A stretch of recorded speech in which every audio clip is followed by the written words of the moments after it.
Hello students, welcome to our YouTube channel that is IP trend. और आज की class में हम कंटिन्यू करने वाले हैं फ्लो ऑफ कंट्रोल। आप सबको पता ही है कि हम क्लास 11th का सीएस और आईपी का सिलेबस जो है वो कवर कर रहे हैं। सीएस और आईपी दोनों में ही जो है हमारी पाइथन लैंग्वेज है, तो इसलिए हमने पाइथन को बेसिक से स्टार्ट किया है। एट प्रेजेंट जो है ये हमारा पाइथन का 3rd चैप्टर चल रहा है। सबसे पहले आपका पाइथन फंडामेंटल्स वाला चैप्टर है फर्स्ट चैप्टर, सेकंड आपका डाटा हैंडलिंग है, जो दोनों चैप्टर्स हम ऑलरेडी कंप्लीट कर चुके हैं। अब ये फ्लो ऑफ कंट्रोल वाला चैप्टर चल रहा है जिसमें हम कंडीशनल स्टेटमेंट्स और लूपिंग स्टेटमेंट्स के बारे में पढ़ रहे हैं। तो आज ये इस चैप्टर की हमारी सेकेंड वीडियो है। फर्स्ट वीडियो में हमने इफ ब्लॉक और इफ एल्स ब्लॉक के बारे में पढ़ा था, और आज की क्लास में हम if, elif and else block से स्टार्ट करने वाले हैं। अगर आपने प्रीवियस क्लास नहीं देखी है और आपने ये टॉपिक पहले भी अपने स्कूल में या अपनी क्लास में कभी स्टडी नहीं किया है, तो डायरेक्टली इस वीडियो को कंटिन्यू करने से पहले बेटर होगा कि आप पहले प्रीवियस वीडियो देखें, क्योंकि आपको अगर प्रीवियस पार्ट नहीं पता होगा तो आगे की चीजें जो है वो समझ नहीं आएंगी। तो चलिए स्टार्ट करते हैं आज की क्लास। इफ एल्स में हमने क्या पढ़ा था कि इफ एल्स में हम कंडीशन के बेसिस पे जो है सेलेक्ट करते हैं कि हमारा कौन सा ब्लॉक एग्जीक्यूट होगा। इफ स्टेटमेंट में हम एक कंडीशन प्रोवाइड करते हैं। अगर हमारा सिर्फ इफ ब्लॉक है तो अगर कंडीशन ट्रू है तो सेट ऑफ स्टेटमेंट एग्जीक्यूट होगा, और अगर कंडीशन फॉल्स है तो कुछ भी एक्शन परफॉर्म नहीं होगा।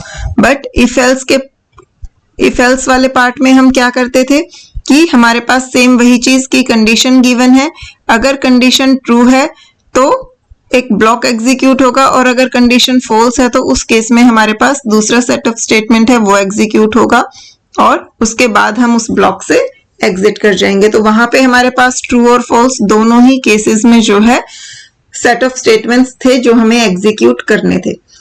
अब इससे नेक्स्ट पार्ट जो आता है, जो हमें आज की क्लास का हमारा टॉपिक है, that is if, elif and else. Sometime it happens कि आपने एक कंडीशन चेक की, आपने इफ के साथ एक कंडीशन लगाई है, इस कंडीशन को चेक किया। अब जब ये कंडीशन फॉल्स हो गई, अभी तक तो हमने क्या पढ़ा कि या तो कंडीशन फॉल्स थी तो हमने कुछ भी नहीं किया, और या फिर अगर कंडीशन फॉल्स थी तो उसमें हमने एक सेट ऑफ स्टेटमेंट दे दिया कि वो एग्जीक्यूट हो जाए।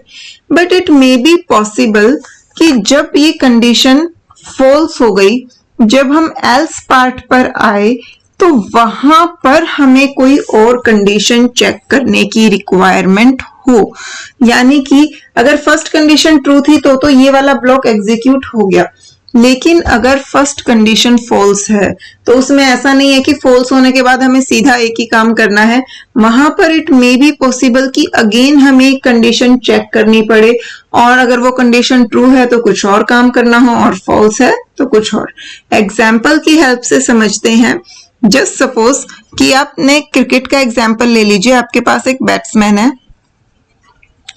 अगर बैट्समैन के स्कोर जो है वो 100 या 100 से ज्यादा है तो क्या हो जाएगा कि उसने क्या बनाई है, सेंचुरी बनाई है।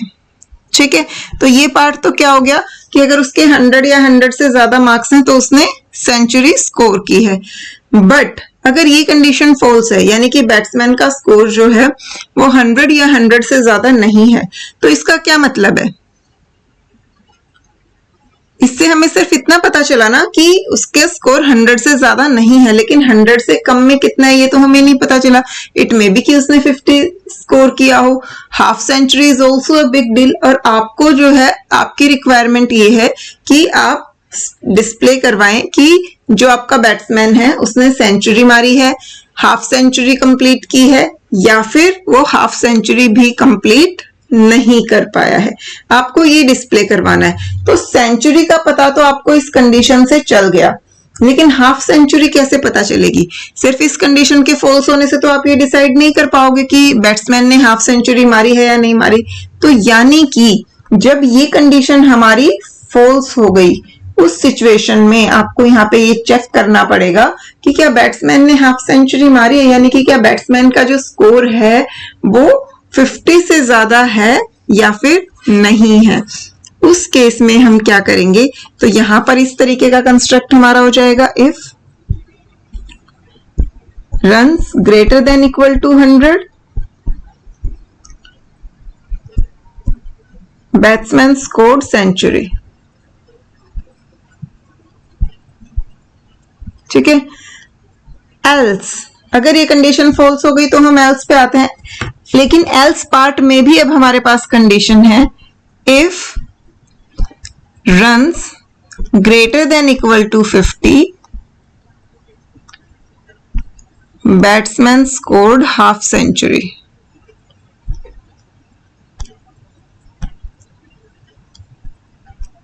अगर ये कंडीशन भी फॉल्स हो गई, एल्स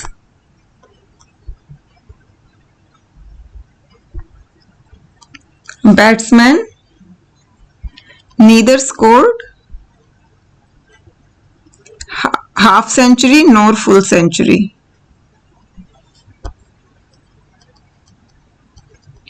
नॉर फुल सेंचुरी। ठीक है, तो ऐसी सिचुएशंस जहां पे इफ कंडीशन के फॉल्स होने के बाद भी हमें कोई कंडीशन चेक करनी पड़े, उस कंडीशन को हम किसके अंदर रखते हैं, एल्स इफ के अंदर रखते हैं।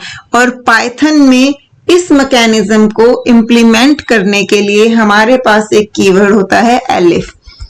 एल्स इफ के लिए हम क्या यूज करते हैं, एलिफ स्टेटमेंट यूज करते हैं। तो ये तो अभी हमने नॉर्मल इंग्लिश लैंग्वेज में लिखा था। अब अगर हम इसे अपनी प्रोग्रामिंग लैंग्वेज के अकॉर्डिंग चेक करें तो इस प्रोग्राम को आप कैसे करेंगे, सबसे पहले आपको यूजर से रन एंटर करवाने पड़ेंगे। Run is equal to int input enter the score. अब हमने यूजर से स्कोर ले लिया, तो अब हमें डिस्प्ले करवाना है कि बैट्समैन ने हाफ सेंचुरी मारी है, फुल सेंचुरी, या फिर वो कुछ भी नहीं स्कोर कर पाया है। तो यहां पर हम चेक करेंगे if run greater than equal to 100 print batsman scored century.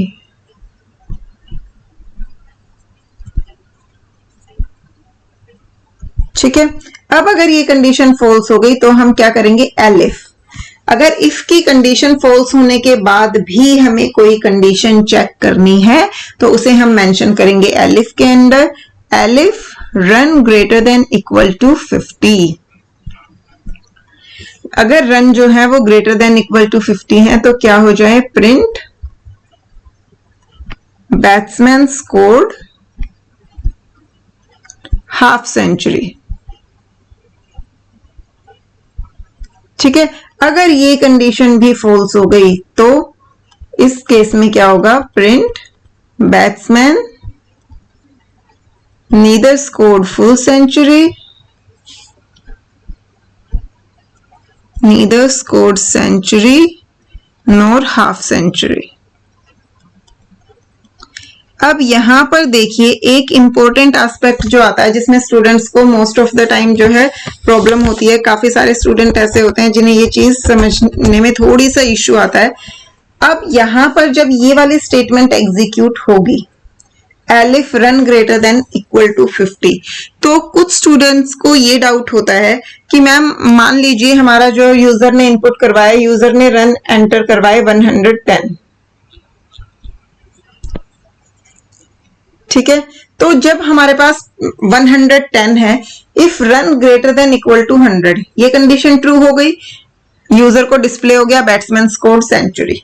ठीक है, elif run greater than equal to 50, ma'am condition तो यहां भी ट्रू है, तो प्रिंट हो जाना चाहिए बैट्समैन स्कोर्ड हाफ सेंचुरी, और ये तो फिर हमारा पार्ट जो है वो गलत हो गया, ऐसा तो नहीं होना चाहिए।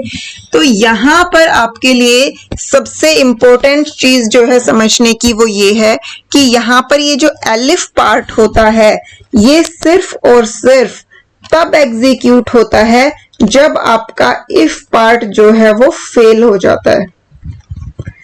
इफ एलिफ एल्स का जो स्ट्रक्चर होता है वहां पर हमारी कंडीशंस जो हैं वो सीक्वेंस वाइज चेक होती हैं। एलिफ की कंडीशन कभी भी इंडिपेंडेंट कंडीशन नहीं होती, वो हमेशा किस पे डिपेंडेंट करती है, इफ के ऊपर डिपेंड करती है। इफ सिर्फ और सिर्फ इकलौती जो है आपकी इंडिपेंडेंट कंडीशन होती है जो हमेशा एग्जीक्यूट करेगी। इफ के साथ आपने कोई भी कंडीशन अगर मेंशन करी है तो ये कंडीशन जो है आपका कंपाइलर हमेशा एग्जीक्यूट करता है, हमेशा चेक करता है। उसके अलावा जो हमारे एलिफ पार्ट्स में कंडीशन होती हैं वो सारी की सारी जो है वो इस इफ के ऊपर डिपेंड करती हैं। अगर इफ की कंडीशन फॉल्स होगी सिर्फ और सिर्फ तभी एलिफ वाला पार्ट एग्जीक्यूट होगा। अगर इफ की कंडीशन ट्रू हो गई है तो वो पार्ट कभी भी एग्जीक्यूट नहीं होगा। इसे आप एक स्ट्रक्चर की हेल्प से समझ सकते हैं। जस्ट सपोज आपके पास पहली कंडीशन है या फिर आप इसे लीजिए कि इफ कंडीशन है।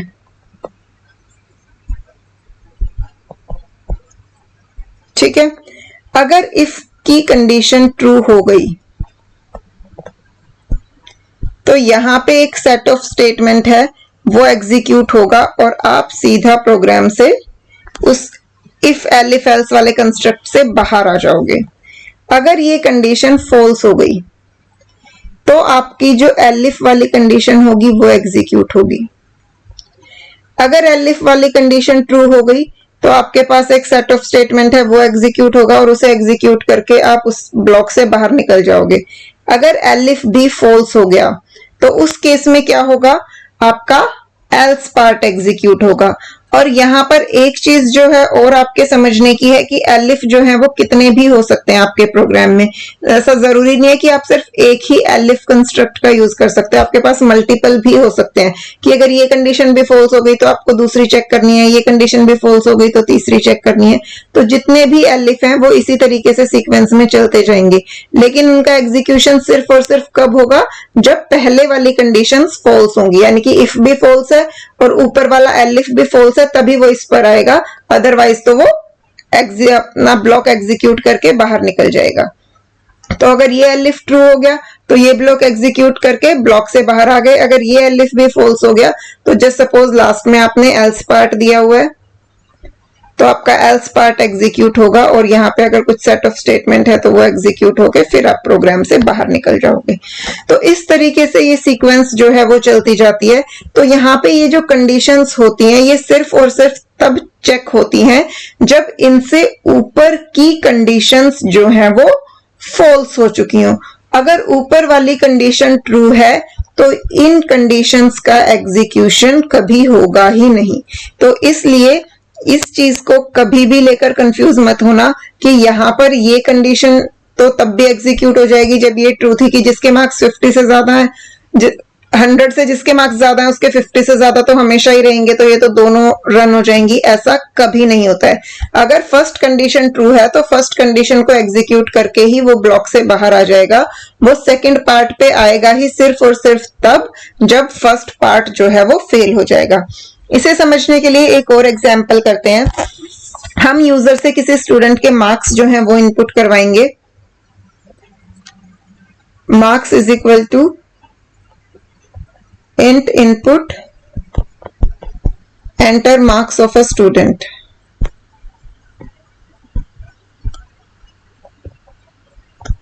ठीक है, हमने यूजर से एक स्टूडेंट के मार्क्स जो है वो इनपुट करवा लिए। अब हमें करना क्या है, जस्ट सपोज अगर आपके मार्क्स जो हैं 90 से ज्यादा हैं तो आपको A+ ग्रेड देना है। अगर 80 या 80 से ज्यादा है बट 90 से कम है तो A देना है। अगर 70 या 70 से ज्यादा है बट 80 से कम है तो B+ देना है। अगर 60 या 60 से ज्यादा है बट 70 से कम है तो उस केस में आपको B देना है, एल्स आपको दे देना है D। ठीक है, तो यहां पर इस प्रोग्राम को आप कैसे कर सकते हैं। अब यहां पर हमारे पास 5 ग्रेड आपको एलोकेट करने हैं, A+A, B+B एंड D। 90 से 100 वालों को A+, 80 से 90 वालों को A, 70 to 80 B+, 60 to 70 B, और 60 से कम जिनके हैं उन्हें आपको देना है डी। ठीक है, तो इसे हम कैसे करेंगे? अगेन सबसे पहली कंडीशन तो हम इफ की हेल्प से लगाएंगे। इफ कंडीशन में हम सबसे लार्जेस्ट कंडीशन जो होती है वो चेक करेंगे। If marks greater than equal to 90, अगर मार्क्स 90 या 90 से ज्यादा हैं तो क्या हो जाए? प्रिंट ए प्लस। ठीक है, तो स्टूडेंट को आपने ए प्लस दे दिया। अब अगर स्टूडेंट के मार्क्स 90 से ज्यादा नहीं है, यानी कि अगर स्टूडेंट के मार्क्स 90 या 90 से ज्यादा है तो ए प्लस प्रिंट हो गया और फिनिश। लेकिन अगर ये कंडीशन फॉल्स है, स्टूडेंट के मार्क्स 90 से ज्यादा है ही नहीं, तो वो चेक करेगा कि क्या कोई और कंडीशन है। Elif marks greater than equal to 80। अब 90 तो नहीं है ना, 90 से ज्यादा है, 90 से कम कम है। ये तो हमारा इसी कंडीशन से, इसी वाली कंडीशन से वेरीफाई हो गया कि मार्क्स जो है वो 90 से कम है। लेकिन 90 से कितने कम है? अगर वो 80 या 80 से ज्यादा है, भले ही 90 से कम हो लेकिन 80 या 80 से ज्यादा है, तो हम उसे कौन सा ग्रेड दे देंगे? प्रिंट ए। अब मान लीजिए ये कंडीशन भी फॉल्स हो गई, उसके मार्क्स 80 या 80 से ज्यादा नहीं है। तो जब ये दोनों कंडीशंस चेक हो चुके हैं, अब ये डिसाइड हो चुका है कि उसके मार्क्स 80 से कम है, 80 या 80 से ऊपर नहीं है। तो अब हमने फिर से चेक किया कि 80 से कम तो है, लेकिन क्या उसके मार्क्स 70 से ज्यादा हैं? क्योंकि अगर 70 से ज्यादा है तो हमें उसे क्या ग्रेड देना है? B plus. तो हमने चेक कर लिया ग्रेटर देन इक्वल टू 70। अगर ये कंडीशन ट्रू है तो प्रिंट बी प्लस। अब अगर ये कंडीशन भी फॉल्स हो गई तो उससे ये पता चल गया कि भाई उसके मार्क्स 70 से कम कम है। अब 70 से तो कम है, लेकिन अगर 60 से भी ज्यादा है तो हम उसे बी ग्रेड दे देंगे, प्रिंट बी। लेकिन अब उसके मार्क्स 60 भी नहीं है, 60 या 60 से ज्यादा नहीं है। तो लास्ट में हमारे पास क्या ऑप्शन था कि जिस बच्चे के मार्क्स 60 से भी कम है उसे हमें क्या करना है? एल्स। ये यहां स्पेस नहीं है इसलिए मैं इधर लिख रही हूं आपका प्रिंट डी। जिसके मार्क्स 60 या 60 से ज्यादा नहीं है उन सबको क्या मिल जाएगा? Grade D. तो अब यहां पर इस कंस्ट्रक्ट में क्या होगा? सबसे पहले इफ कंडीशन एग्जीक्यूट होगी। अगर इफ कंडीशन ट्रू है तो ए प्लस एलोकेट होके हम यहां से सीधा बाहर निकल जाएंगे। लेकिन अगर ये कंडीशन जो है वो फॉल्स हो गई, उस कंडीशन में हम एलिफ पार्ट पे आएंगे। एलिफ में चेक होगा कि क्या मार्क्स 80 से ज्यादा है?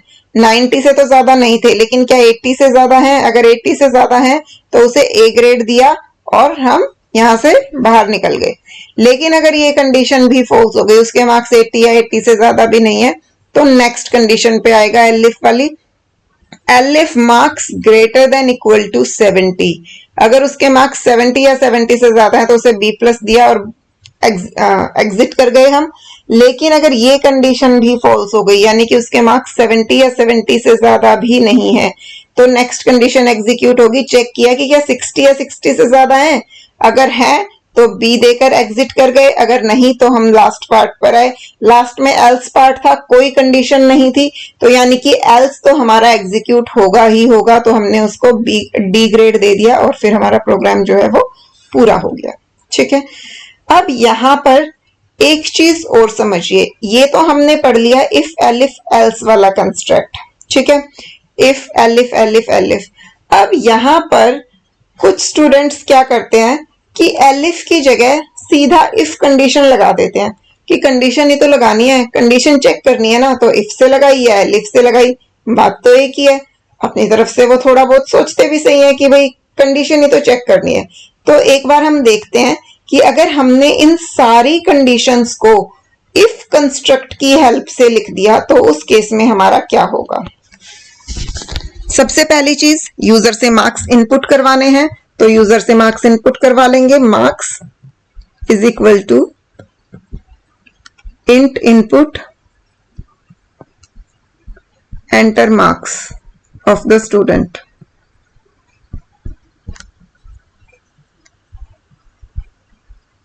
ठीक है, स्टूडेंट के मार्क्स इनपुट करवा लिए। अब इसके बाद हम कंडीशंस लगाएंगे। पहली कंडीशन हमने लगाई if m greater than equal to 90, अगर उसके मार्क्स 90 या 90 से ज्यादा थे तो हमने क्या कर दिया, A+ ग्रेड दे दिया। अब इसके बाद हमारी कंडीशन क्या थी, अगर 80 से ज्यादा है तो हमने क्या किया, प्रिंट A दे दिया।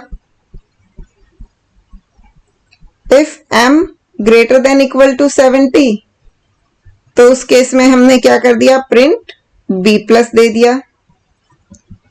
If m greater than equal to 60 print B, else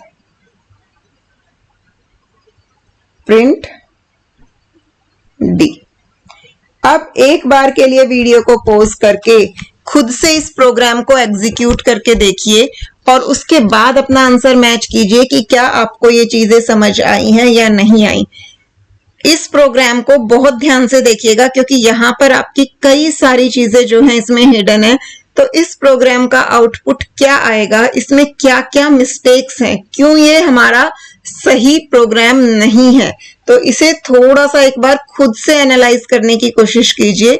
अभी तक आपने जितना भी इफ, एलिफ और एल्स का कंस्ट्रक्ट पढ़ा है उसके बेसिस पे आइडेंटिफाई कीजिए कि इसमें क्या क्या मिस्टेक्स हैं और उसके बाद जो है आगे दोबारा से वीडियो को प्ले करके चेक कीजिए कि क्या आप एरर्स फाइंड आउट कर पा रहे हैं इसमें या फिर नहीं। ठीक है, तो चलिए देखते हैं।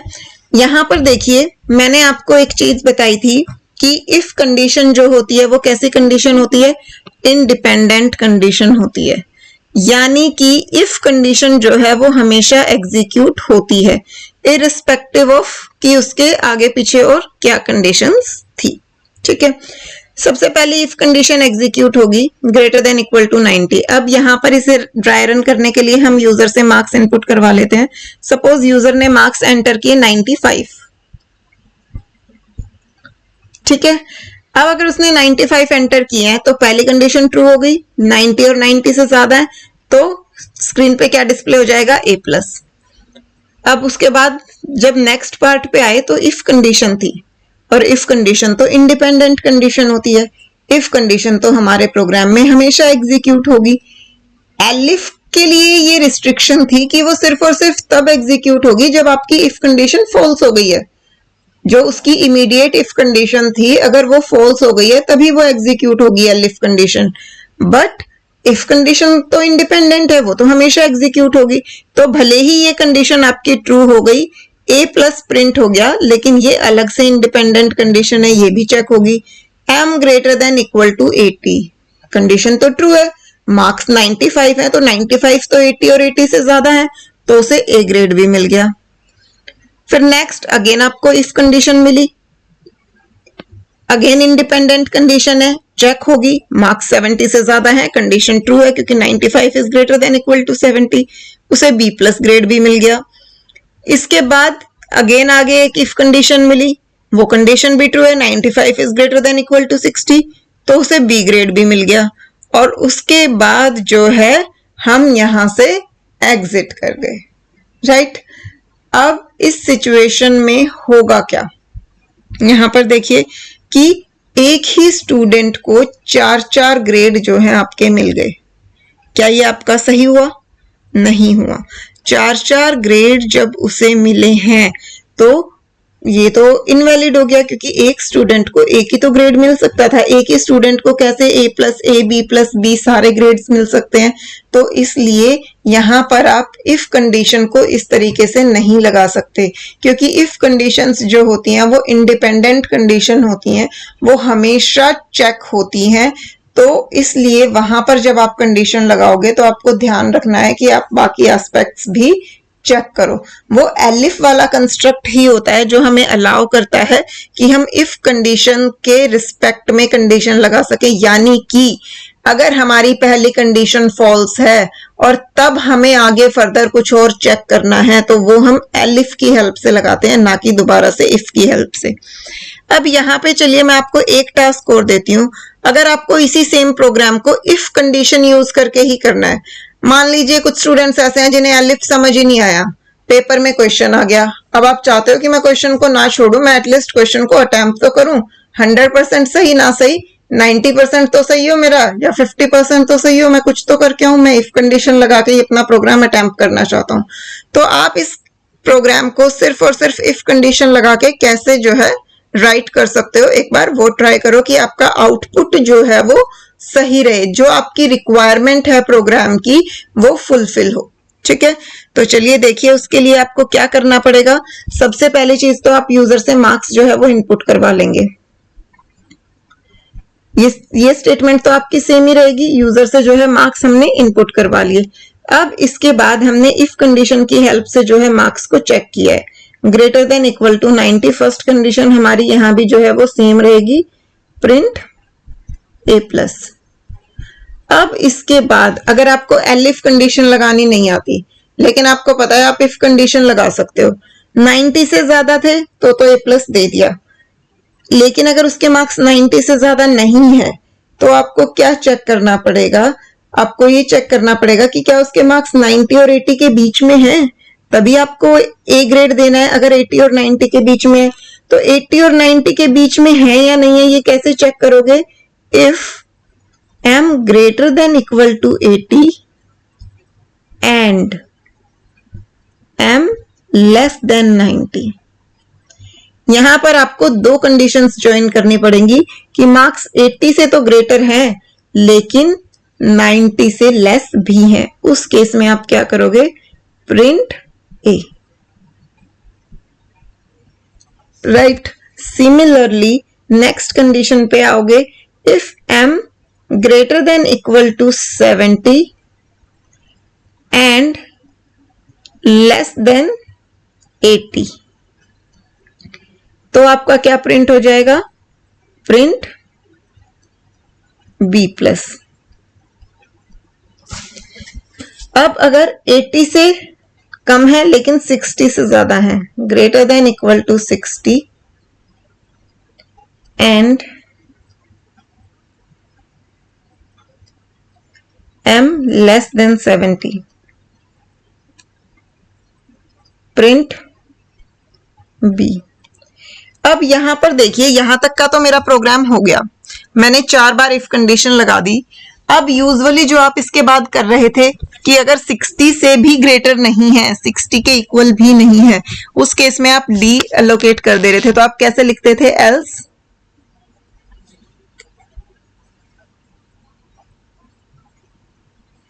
Print D.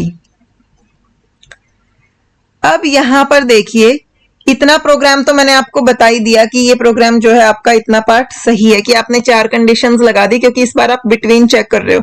90 से ज्यादा है तो A+, 80 से 90 के बीच में A, 70 से 80 के बीच में B+, 60 से 70 के बीच में B। लेकिन अगर उसके मार्क्स 60 से कम है तो उसे आपको D देना है। क्या ये जो हमने एल्स पार्ट लगाया है, क्या ये पार्ट हमारा यहाँ पे सही तरीके से एग्जीक्यूट होगा, ये अब आपको मुझे बताना है। तो एक बार सोचिए कि क्या ये जो है वो सही तरीके से एग्जीक्यूट होगा या फिर नहीं होगा। अब इसका मैं आपको एक एग्जांपल देती हूँ। अगर आप खुद से नहीं समझ पा रहे तो एक काम कीजिए, यहाँ पर आप ले लीजिए कि स्टूडेंट के मार्क्स जो हैं वो 82 है। अब आप इसे रन करके देखिए कि आपका आउटपुट जो है वो क्या आ रहा है, चीजें आपको खुद ब खुद क्लियर हो जाएंगी। चलिए करते हैं साथ में। m greater than equal to 90 false, greater than equal to 80 less than 90 condition is true, कौन सा ग्रेड मिल गया, A grade. greater than 70 less than 80 condition false. If condition पर आए, m greater than equal to 60 and m less than 70 condition false, क्योंकि 60 और 70 के बीच में नहीं है। अब जब ये इफ कंडीशन फॉल्स हो गई तो इफ इस वाले इफ के साथ एक एल्स एसोसिएटेड है, एल्स प्रिंट डी, यानी कि अगर ये कंडीशन फॉल्स है तो एल्स वाला पार्ट एग्जीक्यूट हो जाए और यूजर को क्या ग्रेड मिल जाए, डी ग्रेड मिल जाए। अगेन इस स्टूडेंट को हमारे 2 ग्रेड मिल गए, ए ग्रेड और डी ग्रेड। अब यहाँ पे ये हुआ कैसे, आप देखिए जो हमारा एल्स कंस्ट्रक्ट होता है वो अपने इमीडिएट इफ के साथ एसोसिएटेड होता है। यानी कि अगर आपके पास ये 4 इफ कंडीशंस थी,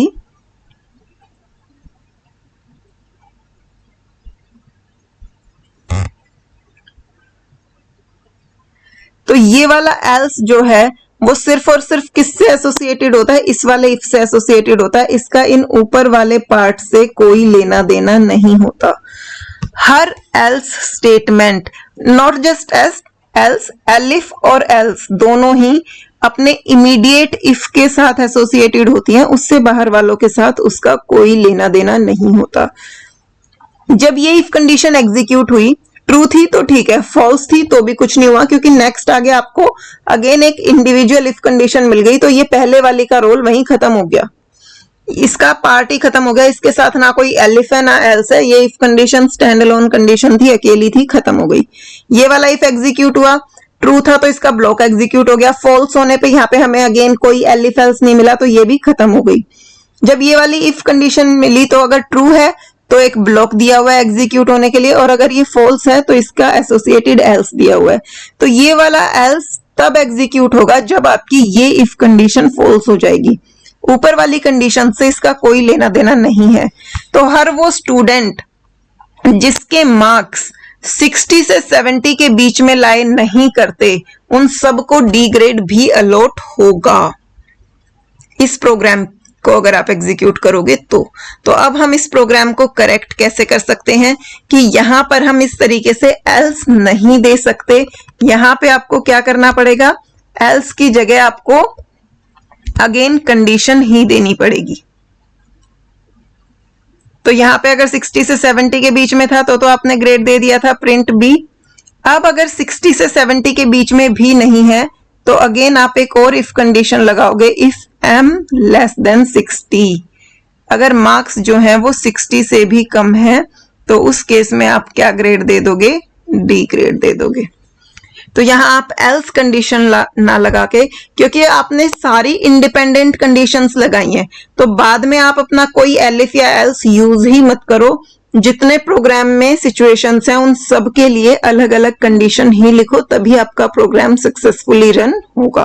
तो यहाँ पे हमारे पास 5 ग्रेड थे, a plus A, B plus B और डी, तो पांचों के लिए ही हम कंडीशन लिखेंगे, किसी को भी एल्स इफ या एल्स में नहीं मेंशन करेंगे। तो ये बहुत बेसिक सी चीजें होती हैं जिन्हें समझना हमारे लिए बहुत जरूरी होता है। अब इसके लिए हम एक प्रोग्राम करके देख लेते हैं। सपोज आपको यूजर से 2 नंबर इनपुट करवाने हैं और यूजर से एक ऑपरेटर भी इनपुट करवाना है, प्लस माइनस एडिशन या सब्ट्रैक्शन, और जो यूजर ने इनपुट करवाया है उसी के बेसिस पे हमें रिजल्ट कैलकुलेट करना है। ठीक है, तो प्रोग्राम स्टार्ट करते हैं। पहले फर्स्ट नंबर इनपुट करवाएंगे, int input enter first number. फिर उसके बाद यूजर से सेकंड नंबर इनपुट करवाएंगे, int input enter second number. अब दोनों नंबर्स इनपुट करवाने के बाद यूजर से ऑपरेटर इनपुट करवाएंगे। ऑपरेटर ऑब्वियसली आपका स्ट्रिंग टाइप का होगा, ना कि न्यूमेरिक टाइप का, तो इसलिए हम यहां डायरेक्टली सिर्फ इनपुट लिखेंगे। एंटर ऑपरेशन,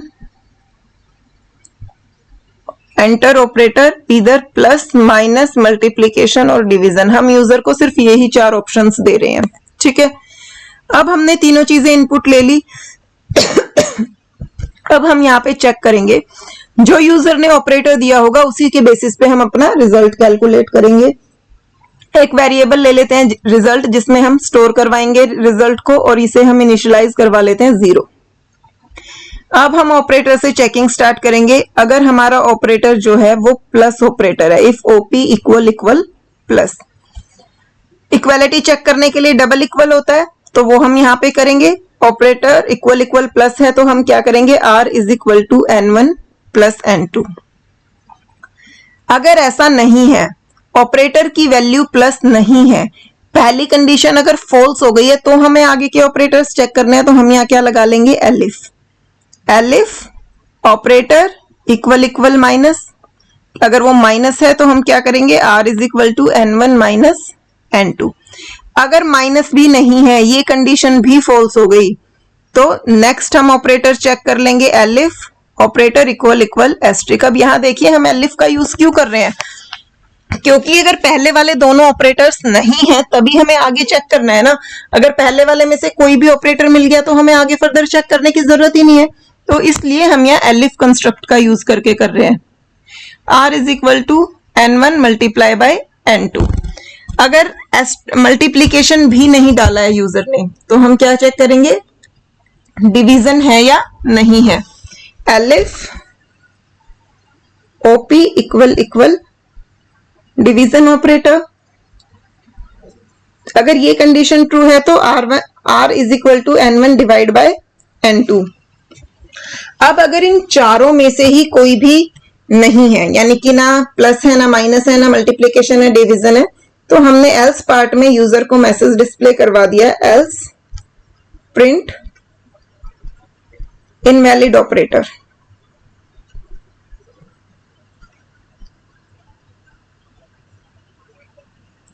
अगर चारों ही कंडीशंस फॉल्स हो गई तो यानी कि ऑपरेटर जो था इनवैलिड था। इफ ब्लॉक से बाहर आए और प्रिंट करवा देंगे are, print n1 operator n2, और उसके बाद हम इक्वल का साइन डिस्प्ले करवा देंगे और उसके बाद हम आर की वैल्यू जो है वो डिस्प्ले करवा देंगे। अब अगर इनवैलिड ऑपरेटर था तो इनिशियली हमने आर की वैल्यू 0 दे रखी थी, तो वो जो है यहाँ पर डिस्प्ले हो जाएगी और कोई प्रॉब्लम नहीं आएगी। तो इस तरीके से हम एलिफ ऑपरेटर का यूज जो है वो कर सकते हैं। तो आई होप कि आज की क्लास जो है वो आपको समझ आई हो। अब नेक्स्ट पार्ट जो है वो है हमारा नेस्टेड इफ, यानी कि इफ के अंदर जो हम इफ डालते हैं। अभी तक हमने पढ़ा इफ स्टैंड अलोन कंडीशन है, ठीक है, लेकिन इट मे बी पॉसिबल कि जो हमने ये इफ कंडीशंस पढ़ी हैं अब तक, उस इफ के अंदर भी आगे और इफ एग्जिस्ट करे, एलिफ के अंदर भी और इफ हो, एल्स पार्ट के अंदर भी और इफ एल्स स्टेटमेंट्स हों, तो वो जो है उसे हम कहते हैं nested if, nested else if. तो वो पार्ट जो है हम नेक्स्ट क्लास में कवर करेंगे, क्योंकि आज की क्लास के लिए आई थिंक इतना ही काफी है। पहले आप इस कॉन्सेप्ट को अच्छे से पढ़िए, समझिए, इससे रिलेटेड प्रोग्राम्स जो है करके देखिए।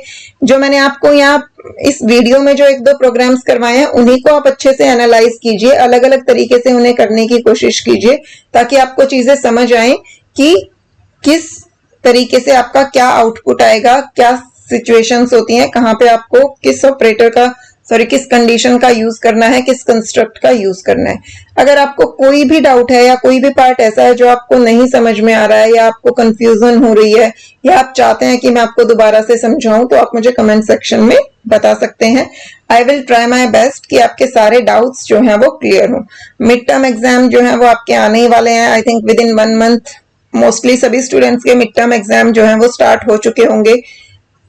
तो इसलिए कोशिश कीजिए कि कंफ्यूज ना हो, आप अच्छे से पढ़ाई कीजिए और जो डाउट्स हैं वो आप मुझसे पूछ सकते हैं। मिलते हैं नेक्स्ट क्लास में, तब तक के लिए बाय बाय।